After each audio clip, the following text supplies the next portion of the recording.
De una historia clásica del cómic español, Bogey, de Antonio Segura y Leopoldo Sánchez. Y bueno, tenemos aquí al dibujante que nos va a decir unas impresiones y quiero dar las gracias a los que habéis venido por estar aquí. Vamos a hacer una pequeña introducción primero sobre Leopoldo, un pequeño boceto breve sobre su trayectoria y a ver qué tal. Bueno, tenemos aquí a Leopoldo Sánchez, nacido en Cartagena en 1948, un autor todoterreno que en la actualidad se dedica a la pintura, un artista que bebe de clásicos del cómic, influenciado por la música del jazz, que dio rienda suelta a su imaginación o su vena artística con Bogey, pero mucho antes de eso,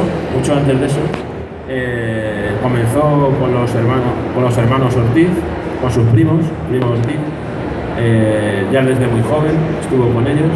También aprendió un poquito de Luis Bermejo, que eran buenos amigos, ¿verdad? Muy bueno. Buenos amigos. Pero no aprendí un poco, aprendí muchísimo. Aprendió muchísimo. Más porque seguramente no di de mí. Sí. Aprendió muchísimo y con ellos la verdad es que hizo buenos trabajos, ¿no? En los años 60, cuando más o menos despegó la carrera de Leopoldo Sánchez, trabajó para varias editoriales y varias agencias creativas que había en España. Por ejemplo, Bardonar, de Jordi Macabí, Selecciones Ilustradas, de Tutene Editor. Y luego, una vez que se estableció, empezó a trabajar para el mercado americano, para Warner Publishing, para revistas como Creepy, la revista Eri, dando su impronta con sus lápices y las historias que le marcaban los guionistas americanos. ¿Es así o no es así? Es así. Pero antes de trabajar para Estados Unidos, ya había hecho trayectorias extranjeros casi siempre, o en el 99% de los casos. He hecho miles de páginas. Bueno, lo de Estados Unidos fue ya más adelante, ¿no? Sí, mira, al principio también empezó con su adolescencia, bueno, con la batalla del Clavijo, dentro de la colección Batallas Célebres, y es más o menos donde él comenzó. La batalla del Clavijo, ¿no? Del Clavijo. De Ediciones Paulina. Eso quiero recordar que era lo primero que hizo. Sí, lo primero que hizo fue la batalla del Clavijo. Y me acuerdo de la fecha cuando lo cobré, el 15 de mayo del 63. Buena memoria. Como fue el primer dinero que gané en mi vida, claro, todavía tengo esa fecha en la cabeza.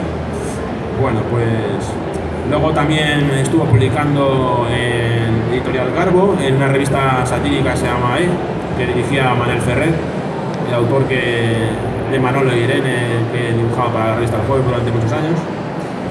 Y también hizo un trabajo destacado con la historia de Cataluña, con guiones de José Antonio Parrilla y Luis Vila Avidal. Y luego también continuó con La Familia Real, ¿no? Una serie de colaboraciones para la revista 10 Minutos. Pero bueno, estamos aquí para presentar Bogey, que es el trabajo por el que más o menos se recuerda o más o menos tiene donde fue dado más a conocer Leopoldo Sánchez y Antonio Segura, que fue un personaje que iba destinado a una revista que se llama Crack, pero no llegó a salir, y entonces Leopoldo editó un primer álbum autoeditado, y entonces fue ahí donde nació realmente Bogey, ¿sabes?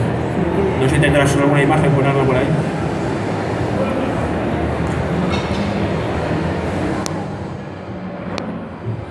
Leopoldo Sánchez en el año 83 en el Salón del Cómic, aquí con Antonio Segura. Ahí, déjala ahí. Este fue el primer álbum que editó Leopoldo Sánchez, una autoedición que le llevó a continuación a publicarse en la editorial Norma, en la revista Cimo.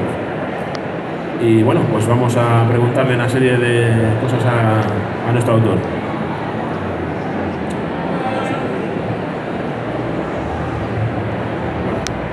Quería preguntarte, primera pregunta es, ya he contado un poquito, pero ¿cómo surgió el personaje de Bogue? Bueno, cuando empecé Bogue, en primer lugar yo ya no me dedicaba profesionalmente a la historieta, y eso sería por el año 79, 70, yo creo que en el verano del 78.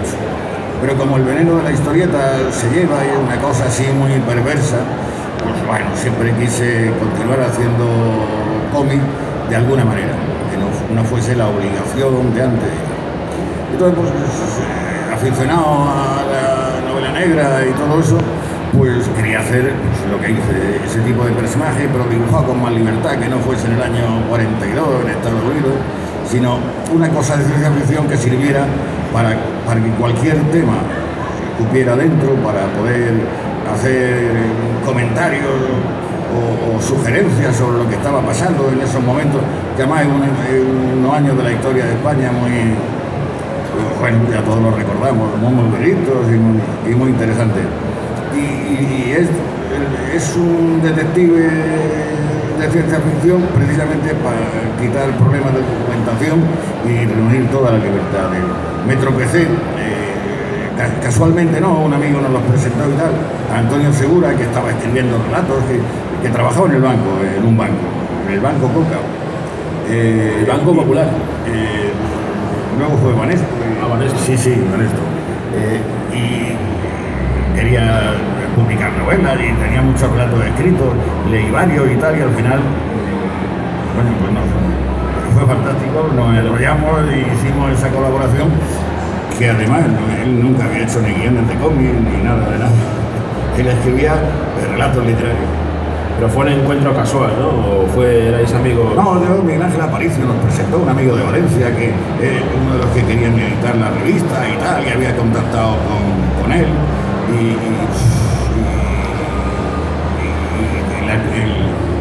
El Brino partió de la presentación de Miguel Ángel Aparicio, claro.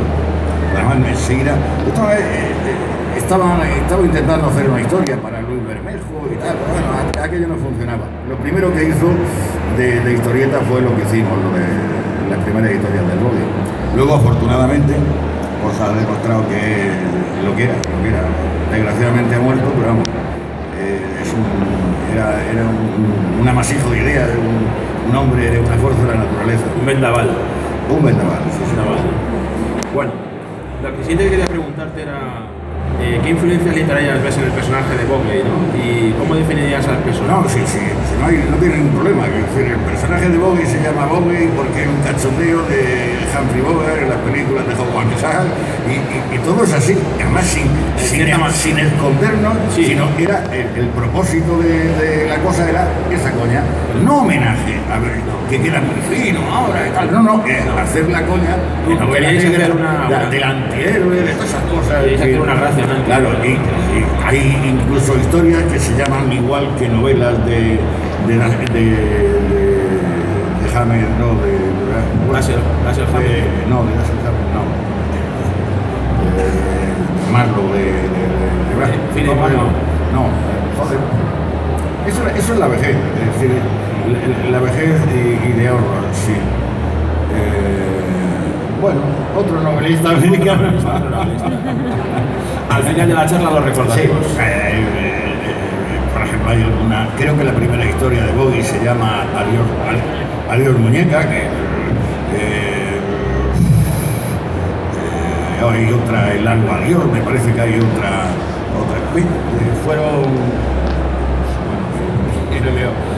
Fueron, ya te digo, no eran homenajes, sino es que le poníamos ese título a propósito, claro, para que no se nos tachara de...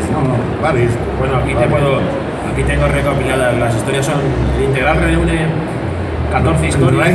Raymond Chandler, ahí está. El integral reúne 14 historias, una de ellas nueva, que es un homenaje a Antonio Segura, una historieta a color de 3 páginas, donde se le quiere hacer un homenaje a Antonio Segura, que ha sido uno de los grandes guionistas de este país. Y uno de los grandes... Pero no le hice el homenaje por ser un gran guionista de este país. Lo hiciste porque era su amigo, tu amigo. Se ríe por ser un gran amigo, claro. Y ser un tío estupendo, claro. Y por haberse muerto. porque ojalá no se hubiera muerto y el álbum lo hubiéramos hecho entre todos y él estuviera aquí.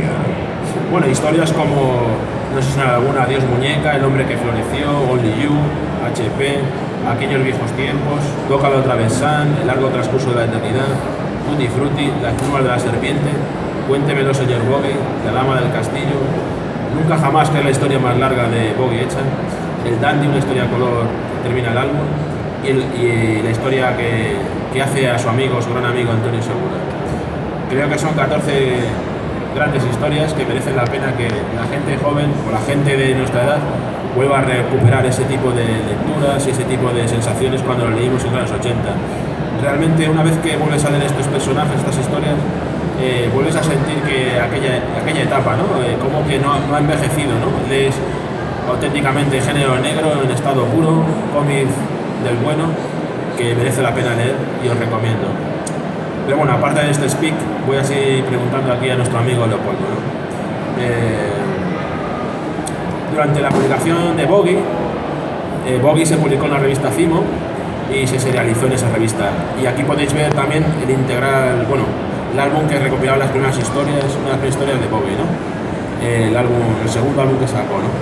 Yo quería preguntarle a Leopoldo, ¿qué ambiente dentro del cómic encontraste durante la realización del cómic? O sea, entre los profesionales que se dedican al cómic, ¿qué sensación había? ¿De que se estaba creando algo nuevo, se estaba cambiando algo, o simplemente tú lo hacías y te dedicabas a lo tuyo? No, vamos a ver, en aquella época había profesionales del cómic, en España había... Estoy hablando de profesionales, de gente que vivía del trabajo que hacía. Efectivamente. Sí. Éramos más o menos censados en el club que teníamos en Barcelona unos 400 y nos conocíamos casi todos. Sí, pero Franco había muerto, nosotros trabajábamos desde principios desde principios del año 60, todo el mundo trabajaba para el extranjero, se había perdido el contacto con el público. Entonces, parece que había unas ganas de volver a editar, de tener un público. Bueno, el público inglés, si no sabíamos ni quién era, ni nos importaba, era un trabajo muy frío. Y claro, solamente hecho para cobrar, con unos guiones absolutamente, en la mayoría de los casos, infectos. Bueno, pues nos entró a todos, porque fue general la profesión, las ganas de volver a España, de hacer algo, de tener un público, de poder contarle cosas a la gente y luego pues recibir ese eco de la gente. Pero fue general. Yo creo que es algo generacional de vuestra época, ¿no? Los dibujantes, que la mayoría de vosotros trabajáis para el extranjero, para Estados Unidos, para Inglaterra, y realmente queríais trabajar que no solamente os conocieran en esos países, sino que se publicaran esas historias en España y que hicierais producción en España. Pero si la historia que hacíamos para Free, se publicaba todo en España, pero era una cosa así no era ganas ni de que se nos conociera, porque conocer a un dibujante o un guionista de cómic, el gran público no nos iba a hacer palmas con la oreja, sino era poder contar otras cosas, poder dibujar con más aliciente y poder hacer guiones con más aliciente del que se tenía en el trabajo meramente profesional que hacíamos para Estados Unidos.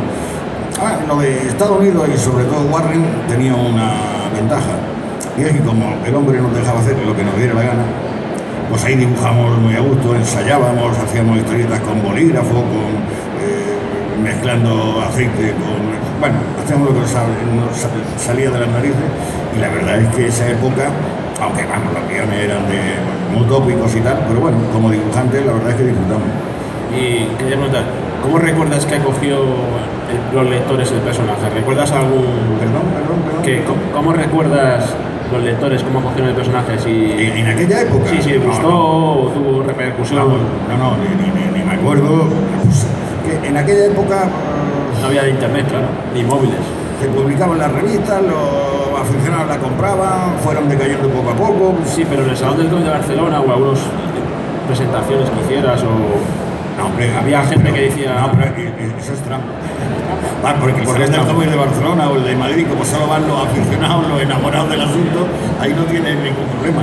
El único problema que tenían en el Salón de Barcelona era quitártelos de encima y dejar de hacer dibujos. Pero eso no, el eco, ahí todo el mundo que aparecía, pues eso no me refiero. Y entre los... De todas maneras, en España el eco del público no era suficiente para mantener las revistas, la publicación de álbumes, y por eso desde los años 80 para adelante el cómic fue decayendo y decayendo y decayendo, desapareciendo revistas, desapareciendo editoriales y al mismo tiempo creándose unas nuevas y haciendo este tipo de edición más selecta que se hace ahora, pero que es distinta de la que pretendíamos, que era tener no una venta masiva, pero una venta suficiente para que el cómic continuara vivo.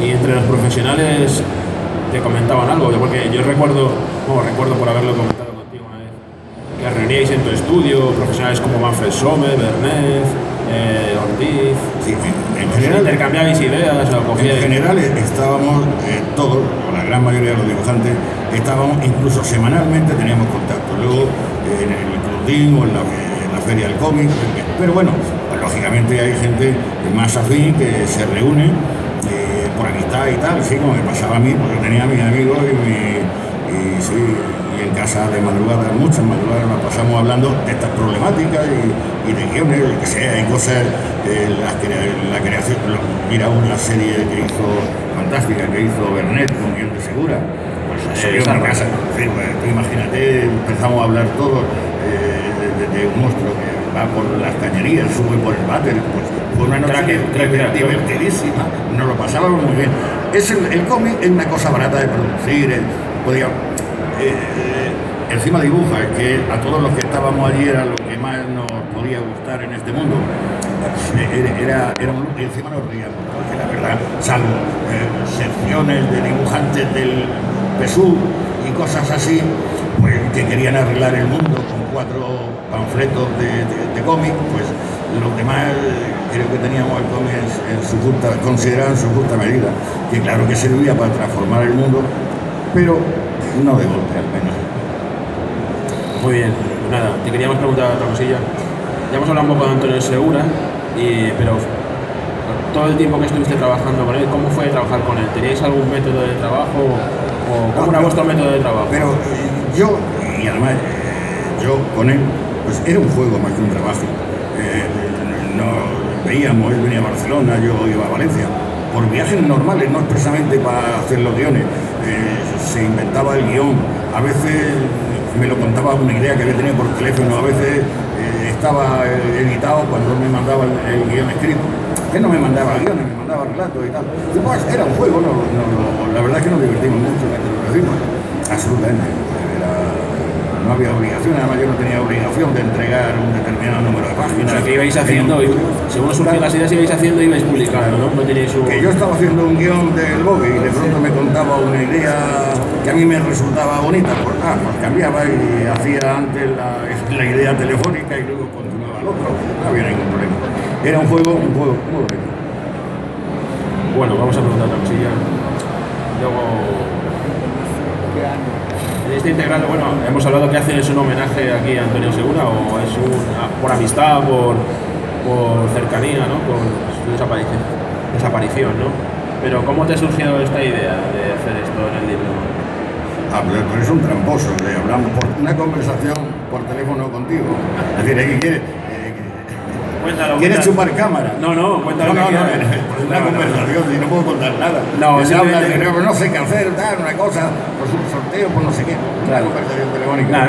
No, de todas maneras, haré una historieta en homenaje a ti, donde salga la conversación. Eso no, gracias. Y la editaremos, coño. Hombre, para editar 3 páginas no se necesita hacer. Tenemos que hacer un álbum largo, si quieres. Con la conversación telefónica. Por eso. Vale. Y bueno, ¿cuánto nos queda? 5 minutos. Bueno, ya hemos hablado del personaje. Aquí tenéis, por ejemplo, la cubierta de Nunca Jamás, que es la historia más larga de Bogue, que publicó Norma Editorial. Nunca Jamás se publicó, la publicamos nosotros en nuestra editorial, que tenemos con Manfredo, con Mariano Hispano. Aquí es donde llego yo ahora. Si giras la cabeza lo verás. Aquí es la revista donde se publicó originalmente la historia de Nunca Jamás. Lo que he visto antes era el álbum que lo recopilaba, que lo publicó Norma, ¿no? Cao Comics era una revista que publicaba dentro del sello editorial Metropol, que editaba Leopoldo Sánchez con unos amigos, y publicaba la revista Mocambo, la revista Cao Comics y la revista Metropol. Y esta revista Cao Comics fue una de no sé si pioneras, lo van a llamar de alguna forma, de independizarse de Tutein, ¿no? A lo mejor de salirse del... No era para independizarse, porque éramos todos independientes. Y lo mismo hacía una cosa con Selecciones Ilustradas como agencia, que trabajaba directamente para Inglaterra. Era ganas de hacer cosas distintas. Cosas diferentes. Solamente era eso. Y ahí nadie, además de los que estábamos y colaboradores de la revista, imagínate Bernet si necesitaba independizarse de algo, o mi primo Pepe o yo, que yo hacía publicidad, no, ni el cómic. Era una iniciativa que tuvieron ellos. El cómic, como he dicho antes, pues es un veneno, una especie de fiebre que te entra, aunque luego puede bajar, que coste con aspirina y reposo se quita la fiebre del cómic, pero bueno. Y entonces pues necesita hacer cosas e intentar hacer pues lo que cree en ese momento, algo nuevo, algo distinto. Con el CAO lo que pretendíamos era publicar cosas largas para luego hacer novelas gráficas de muchas páginas, pero que como no se vendía lo suficiente, pues no se llegó a hacer. Bueno, CAO Comics es una revista estupenda, yo la leía, y aparte de Boggy veía cosas de Will Eisner, de Ortiz, Pepe Ortiz también hacía Historia de Hombre, también Manfred Sommer publicaba allí su personaje, y fue una gran revista, lo que pasa es que tuvo poco recorrido, ¿no? Pero bueno. Luego también se publicó en Inglaterra la revista Warrior, aquí vemos una cubierta de la revista Warrior, y de esta revista se influenció Dave Gibbons para hacer Watchmen, la estética esa de las páginas y un poquito eso quiero destacarlo, por eso lo he traído para que lo veáis. Ya para finalizar quería comentarle que nos dijera Leopoldo que qué van a encontrar los lectores en Vogue, ¿no? ¿Por qué lo recomendaría y por qué le recomendaría esa lectura? Aparte de ser el autor, ¿no? Eso sí que te voy a decir. Yo sí que me lo mando. Ahí queda en la historieta solamente lo que nos divertimos Antonio y yo, pues merece la pena. No, lo que hacíamos eran sugerencias de los temas que más o menos importaban a la gente en aquella época de manera divertida y recordando mucho, además que estaba de moda y entre otras cosas, cosas que en España no se hacía en ese momento. Se hizo algo en el año 50, en la época de los cuadernillos, pero los primeros que hicimos algo de este tipo de historias negras y tal fuimos nosotros. Sí. En eso consistía el invento. ¿Alguien quiere preguntar algo a Leopoldo? Que tenemos un par de minutos.